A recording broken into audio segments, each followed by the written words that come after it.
Hello students, welcome to TDC classes. सभी को मेरी तरफ से राम राम नमस्ते। जो भी स्टूडेंट पहली बार आ रहा है, सबसे पहले आज का टॉपिक आपको दिख रहा होगा। आज जो हम डिस्कशन करने वाले हैं that is pseudo force. Pseudo force बहुत अच्छा टॉपिक है, बहुत इंपॉर्टेंट टॉपिक है। नीट का एग्जाम हो चाहे आईआईटी जेईई का एग्जाम हो, इसमें जब भी आपके पास आपका न्यूटन्स लॉज ऑफ मोशन हम अप्लाई करने की बात करते हैं तो स्यूडो फोर्स की हेल्प से हम न्यूटन्स लॉज को एक्सेलरेटेड फ्रेम में भी वैलिड कराते हैं। मींस अब समझो, यहाँ पे मैंने वर्ड यूज कर लिया एक्सेलरेटेड फ्रेम। तो सबसे पहले जब हम स्यूडो फोर्स की बात करेंगे, सबसे पहले बात होती है स्यूडो फोर्स एग्जिस्ट कब करेगा। देखो, हमारे पास फ्रेम ऑफ रेफरेंस दो होते हैं। फ्रेम ऑफ रेफरेंस का मतलब होता है जिस जगह से, जिस पोजीशन से कोई ऑब्जर्वर किसी भी चीज को ऑब्जर्व करता है। मीन्स आप मान लो एक सड़क पे कोई खड़ा हुआ पर्सन है, कार मूव कर रही है, तो उस कार को जो देख रहा है, तो जो देख रहा है वो ऑब्जर्वर है। मान लो एक बस में कोई पर्सन बैठा हुआ है, उसके बगल में कोई बैठा हुआ है, तो अगर अगर बस चल रही है तो जो उसके बगल में बैठा है वो बगल वाले को देखेगा, क्या नजर आएगा? रेस्ट में। ग्राउंड वाले पर्सन को क्या नजर आएगा? मोशन में। तो ऑब्जर्वर डिपेंड करेगा फ्रेम ऑफ रेफरेंस पे कि जो हमारा ऑब्जर्वर है, जो फ्रेम ऑफ रेफरेंस है, जो ऑब्जर्वर है वो कहां पे है। जो फ्रेम ऑफ रेफरेंस क्या है सर? ऑब्जर्वर कहां देख रहा है सर? एक्सेलरेटेड फ्रेम में है या नॉन एक्सेलरेटेड? एक्सेलरेटेड फ्रेम का मतलब होता है जब खुद ऑब्जर्वर एक्सेलरेशन जीरो नहीं होना चाहिए, मतलब एक्सेलरेट कर रहा हो। दूसरा होता है हमारे पास non accelerated frame, frame of reference, non accelerated frame of reference. Non accelerated frame of reference means जब एक्सेलरेशन जीरो हो। एक्सेलरेशन जीरो होने की दो कंडीशन है हमारे पास, या तो वो रेस्ट पे हो, या तो वो रेस्ट पे हो दैट इज वेलोसिटी जीरो हो, या यूनिफॉर्म वेलोसिटी से मूव करे। यूनिफॉर्म वेलोसिटी का मतलब होता है बेटा कि जब आपका वेलोसिटी कांस्टेंट हो, दैट मींस एक्सेलरेशन फिर से क्या हो जाएगा? जीरो। तो हमारे पास दो तरह के ऑब्जर्वेशन पॉइंट होते हैं। एक, जब कोई गाड़ी मूव कर रही है, आप उसी गाड़ी में जो मोशन में, एक्सेलरेटेड मोशन में गाड़ी, उसमें बैठ के जब किसी चीज को ऑब्जर्व करते हो तब हमारे पास आता है एक स्यूडो फोर्स का कंसेप्ट। क्योंकि अगर आप एक्सेलरेटेड फ्रेम में न्यूटन्स लॉस लगाने की कोशिश करोगे तो वो जस्टिफाई नहीं होंगे। उसके लिए आपको एक कंसेप्ट लेके आना पड़ता है स्यूडो फोर्स का। तो मैं एग्जांपल से लेके आता हूं स्यूडो फोर्स। आज हम इसमें डिस्कशन करने वाले हैं स्यूडो फोर्स में कि जब भी हमारे पास अगर एक्सेलरेटेड फ्रेम होगा तो स्यूडो फोर्स का मैग्नीट्यूड कितना होगा, उसका डायरेक्शन कितना होगा। बेसिक एग्जांपल से स्टार्ट करते हैं। Let suppose there is a vehicle जिसमें दो पर्सन सपोज खड़े हुए हैं। एक व्हीकल है, सिंपल सा नॉर्मल सिंपल डायग्राम बनाता हूं। सपोज एक व्हीकल है, ग्राउंड पे ये एक्सेलरेट होके जा रहा है, मतलब कोई ट्रक समझ लीजिए। सपोज इसका एक्सेलरेशन है 2 मीटर पर सेकंड स्क्वायर। इस एक्सेलरेशन से ये ट्रक मूव कर रहा है और एक पर्सन है जो ग्राउंड पे है, कहीं मान लीजिए यहाँ पे है कोई दूसरा पर्सन, थर्ड पर्सन। नाम देता हूं उनको ए, बी और सी। अगर बी सी दोनों एक ही ट्रक के ऊपर है, एक ही व्हीकल पे जिसका acceleration 2 meter per second square है, अगर सिर्फ ये एक दूसरे को देखेंगे बी और सी, तो बी को सी क्या नजर आएगा? रेस्ट में। जस्ट लाइक आप लोग जब इसे बस में बैठते हो, आपके बगल वाली सीट पे जो भी पर्सन बैठता है, आप उसकी तरफ देखते हो तो आप दोनों के बीच रिलेटिव डिस्प्लेसमेंट क्या होता है? जीरो। मींस आपको एक दूसरे को क्या नजर आएगा? एक दूसरे आपस में रेस्ट नजर आएंगे। बट जो नीचे बैठा हुआ पर्सन है, जो नीचे से इन दोनों को देख रहा होगा, तो इसको क्या फील होगा? ये ऑब्जर्व करेगा कि दोनों पर्सन बी सी है, जो पूरी ट्रक की पूरी बॉडी है, वो 2 मीटर पर सेकंड स्क्वायर से एक्सेलरेट कर रही है। दैट मींस यहाँ पे इसका ऑब्जर्वेशन क्या है कि all are moving with 2 meter per second square acceleration. But अगर बी देखेगा सी को या सी देखेगा बी को, एक दूसरे को, तो क्या नजर आएंगे? दोनों आपस में बोलेंगे कि तू भी रेस्ट में, हम भी रेस्ट में। तो both are in rest as per their observation. ये जो नो ऑब्जर्व कर रहे हैं, अगर ट्रक का एक्सेलरेशन 2 मीटर पर सेकंड है तो बी और सी का भी एक्सेलरेशन क्या हो जाएगा? सेम हो जाएगा। मींस ये जो हमारा फ्रेम है, अगर इसको देखूं ये किस फ्रेम में है? एक्सेलरेटेड फ्रेम में है। तो यहां पे हमारे पास एक स्यूडो फोर्स का कंसेप्ट आएगा। मींस जब भी आप न्यूटन्स लॉ अप्लाई करने की कोशिश करोगे इन मूविंग फ्रेम और एक्सेलरेटेड फ्रेम, जिसको बोलते हैं non inertial frame of reference. हमारे पास फ्रेम ऑफ रेफरेंस दो टाइप के आते हैं, एक आता है इनर्शियल, एक आता है नॉन इनर्शियल। तो जब एक्सेलरेटेड फ्रेम होगा तो इसको बोलते हैं non inertial frame of reference. और जब आपका ऑब्जर्वर क्या हो सर? रेस्ट पे या यूनिफॉर्म वेलोसिटी, इसको बोलते हैं inertial frame of reference. Clear है? अच्छा सर, हम बात करेंगे स्यूडो फोर्स का मैग्नीट्यूड कितना होगा, उसका डायरेक्शन क्या होगा। क्योंकि जब भी आप फोर्स को डिफाइन करते हो, you have to require two things. One is magnitude and the second one is direction of the force. तो हम बात करते हैं सर स्यूडो फोर्स के एग्जिस्टेंस के बारे में। सबसे पहले देखो, बहुत सिंपल से एग्जांपल से स्टार्ट करते हैं। लेट सपोज ये व्हीकल है जो अभी हमने ड्रॉ किया था, वैसे ही व्हीकल ले लेते हैं। ये व्हील है। The vehicle is moving with some acceleration 4 metre पर second square and one person is here, another person is here, ध्यान से देखना, और एक पर्सन जो नीचे खड़ा है वो यहां पे है। अगर मैं इसको एज ए ऑब्जर्वर मानूं, इसको ऑब्जर्वर मानूं, तो इस पर्सन को, ध्यान से देखना, इस पर्सन को देखो, अगर इस पर्सन को मैं ऑब्जर्वर मानूंगा, इस पर्सन को, तो ये किस फ्रेम में है सर? रेस्ट फ्रेम में है।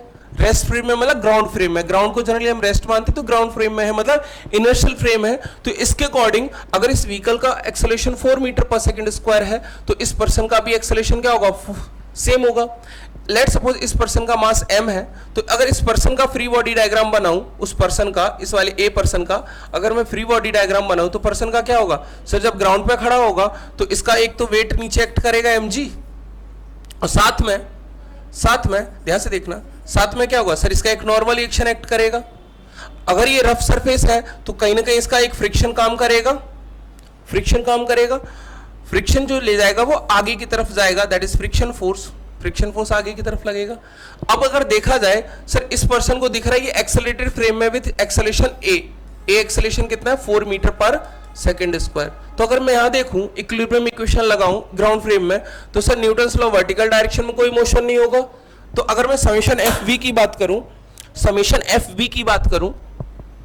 Summation F v vertical direction के नेट फोर्स की बात करूं तो जीरो होगा। तो वर्टिकल डायरेक्शन में एक हमारा नॉर्मल रिएक्शन है, this one is normal reaction and this is weight of the person. तो हमारे पास हो जाएगा n minus m g must be equals to 0, तो n बराबर हो जाएगा mg। ये वर्टिकल की बात हो गई, लेकिन हमारा मोशन किस डायरेक्शन में? x डायरेक्शन में। तो x डायरेक्शन के लिए हम इक्वेशन लगाएंगे समेशन fx और समेशन fh हॉरिजॉन्टल डायरेक्शन, ये बराबर हो जाएगा मास into acceleration, that is Newton second law. Net force बराबर मास इनटू एक्सेलरेशन, यही हमारा क्या है? NSL, Newton second law, most important law. ठीक, इसको बहुत अच्छी तरीके से समझेंगे। हॉरिजॉन्टल डायरेक्शन में कितना फोर्स दिख रहा है सर? Friction force. तो friction force should be equals to mass into acceleration. अगर पर्सन का मास पता होगा, एक्सेलरेशन a पता है, तो we can calculate the friction force. Friction force ही होगा जो इस पर्सन को आगे मूव कराएगा। ये बात होगी किस सेंस में? जब मेरा ऑब्जर्वर कहाँ है? ग्राउंड फ्रेम में। ठीक है, अब दूसरे केस में लेके चलते हैं, हम ऊपर वाले केस में लेके चलते हैं, मतलब जब नेक्स्ट केस की बात करते हैं कि हम ऑब्जर्वर को यहीं रख लेते हैं कि जो ऑब्जर्वर है इसी मूविंग व्हीकल पे है, इसको हमें ऑब्जर्व करना है, इसका मास m था, ये कोई दूसरा पर्सन है b, ये पर्सन जब इसको देखेगा और ये पूरा सिस्टम मूव कर रहा है किस एक्सेलरेशन से? 4 मीटर पर सेकेंड स्क्वायर से। जब b इसको देखेगा m मास के बॉडी को, तो इसको क्या नजर आएगा सर? इसको तो रेस्ट में नजर आएगा। क्या नजर आएगा? रेस्ट में नजर आएगा। अगर ये रेस्ट में नजर आए किसको? बी को, लेकिन एक्चुअल में नीचे से देख रहे हो क्या है सर? ये बी जो है वो खुद 4 मीटर पर सेकंड स्क्वायर से 4 मीटर पर सेकंड स्क्वायर से एक्सेलरेट कर रहा है, मतलब ये पर्सन किस फ्रेम में है? एक्सेलरेटेड फ्रेम में। अगर ये बी पर्सन एक्सेलरेटेड फ्रेम में है तो हमारे पास क्या होगा सर? जो एम मास की बॉडी है ये एक्सेलरेटेड फ्रेम में है, that is 4 metre per second, तो इसके ऊपर एक स्यूडो फोर्स लगाएंगे। क्या लगाएंगे? Pseudo force. तो अब बात करते हैं स्यूडो फोर्स का मैग्नीट्यूड क्या होगा सर? स्यूडो फोर्स का जो मैग्नीट्यूड होता है वो होता है मास ऑफ बॉडी और mass of object multiplied by acceleration of observer. Sir जो बी ऑब्जर्वर है इसका एक्सेलरेशन कितना है सर? जो व्हीकल का एक्सेलरेशन है, तो हमारे पास आ जाएगा मास into acceleration of the observer, that is pseudo force Fp mass into acceleration. ये हम बात की मैग्नीट्यूड की। जब दूसरी हम बात करते हैं डायरेक्शन की, we are talking with about direction. जब डायरेक्शन की बात करोगे बेटा, तो डायरेक्शन के लिए सिंपल सा वर्ड याद रखना, डायरेक्शन जो रहेगी वो रहेगी opposite to the direction of acceleration. Opposite to direction of acceleration, जिस डायरेक्शन में एक्सेलरेशन है उसके अपोजिट डायरेक्शन में आपका स्यूडो फोर्स लगेगा। तो अब इतना समझ में आ गया। तो सिर्फ मैं इसका अगर एबीडी बनाने की कोशिश करूं, इस पर्सन का मैं ऊपर बना लेता हूं, हाँ यहां बना लेता हूं, ये पर्सन है, इसका एबीडी बनाओगे तो एक तो इसका एमजी एक्ट करेगा, साथ में एक नॉर्मल रिएक्शन एक्ट करेगा, इस डायरेक्शन में फ्रिक्शन फोर्स एक्ट करेगा, और जब एक्सेलरेशन उस डायरेक्शन में है तो इस पर एक स्यूडो फोर्स एक्ट करेगा Fp, जिसका magnitude of mass into acceleration. और इस पर्सन को क्या नजर आएगा? ये रेस्ट पे। तो रेस्ट के केस में आपके पास वर्टिकल डायरेक्शन का फोर्स, हॉरिजॉन्टल डायरेक्शन का फोर्स क्या होना चाहिए? बराबर होना चाहिए। तो हम डायरेक्टली लिख सकते हैं यहां से वर्टिकल डायरेक्शन में n minus m g equals to 0, तो हम लिख सकते हैं n इक्वल्स टू mg। और दूसरा जो केस होगा हॉरिजॉन्टल डायरेक्शन में friction force in forward direction and pseudo force in opposite direction. तो आपके पास देखा जाए तो इस पर्सन का एक्सेलरेशन क्या है सर, इस ये देखेगा तो इसको रेस्ट में नजर आएगा, तो रेस्ट के अकॉर्डिंग क्या होना चाहिए, स्यूडो फोर्स और friction force should be equal. तो एक्स डायरेक्शन में हो जाएगा friction force should be equals to mass into acceleration that is pseudo force. यही चीज हमने पीछे वाले केस में की थी। ये देखो यहाँ पे जो हमने बात की थी, जो नेट हॉरिजॉन्टल फोर्स होगा किसके बराबर होना चाहिए, mass into acceleration as per Newton second law. तो यहाँ से आ जाएगा फ्रिक्शन फोर्स बराबर मास इनटू एक्सेलरेशन। मींस दोनों ही केस में हमने डिस्कशन किया है क्या, हमने अभी सिर्फ बात की है डायरेक्शन की और मैग्नीट्यूड की। तो स्यूडो फोर्स का जो मैग्नीट्यूड होता है that is mass of the object into acceleration of the observer, and जो डायरेक्शन होता है वो हमेशा याद रखिएगा opposite to the direction of acceleration. इसमें एक बहुत बेहतरीन क्वेश्चन पूछा जाता है, उसका जो रिजल्ट है वो आपको याद रखना है। मैं क्वेश्चन लिखता हूं सीधा, क्वेश्चन आपके पास है सर, हमें क्वेश्चन पूछा जाता है कोई मान लो एक बॉडी है, let's suppose this a body, inclined surface है which is placed on a smooth surface. एक इंक्लाइंड बॉडी स्मूथ सरफेस पे रखी हुई है, हमने यहाँ पे इस पे कोई एक ब्लॉक लगाया, ब्लॉक रखा हुआ है जिसका मास m है, और ये मान लेते हैं बॉडी A है, लेट्स सपोज A, ये बॉडी B, और इस पे हमने कोई फोर्स लगाया F, एक फोर्स F लगाओगे तो 100 ऑब्वियस सी बात है इसका कुछ एक्सेलरेशन होगा। मींस हम बोल देते हैं कि सर जो ये बॉडी है, लेट्स सपोज जो बॉडी है नीचे वाली, उसका एक्सेलरेशन है A। तो हमें ये निकालना है फाइंड A सच दैट और सो दैट both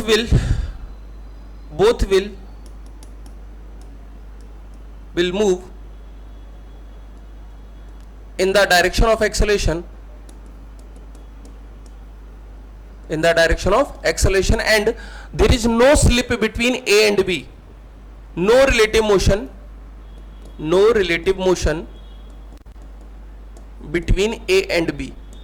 A और B के बीच में कोई रिलेटिव मोशन नहीं होना चाहिए, मतलब A जहां पे रखा हुआ है वहीं पे रहना चाहिए, दोनों एक साथ मूव होने चाहिए।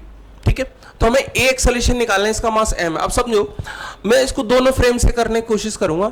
एक हम बात करते हैं सर नॉन इनर्शियल फ्रेम में, मतलब ऑब्जर्वर यहां बैठा हुआ है, पहला केस ऑब्जर्वर यहां से ऑब्जर्व करेगा तो क्या नजर आएगा, उस ऑब्जर्वर को सिर्फ इसका एक्सेलरेशन देखना है। सर क्या नजर आएगा कि पूरा सिस्टम A एक्सेलरेशन से मूव कर रहा है, तो स्मॉल मास की बॉडी भी क्या करेगी, A एक्सेलरेशन से मूव करेगी। Suppose this angle is theta, ये एंगल अगर दे रखा होगा थीटा, तो हम ऐसे FBD बनाएंगे स्मॉल बॉडी का एज पर ग्राउंड फ्रेम। तो मैं लिख रहा हूं जब हम ग्राउंड फ्रेम में चलेंगे, ग्राउंड फ्रेम में आप डायरेक्टली यूज करोगे सर सबसे पहले उस बॉडी का FBD। तो हमने ये ब्लॉक बनाया, हमने क्या बनाया, ब्लॉक बनाया और इसका FBD बना देते हैं। एक सेकेंड,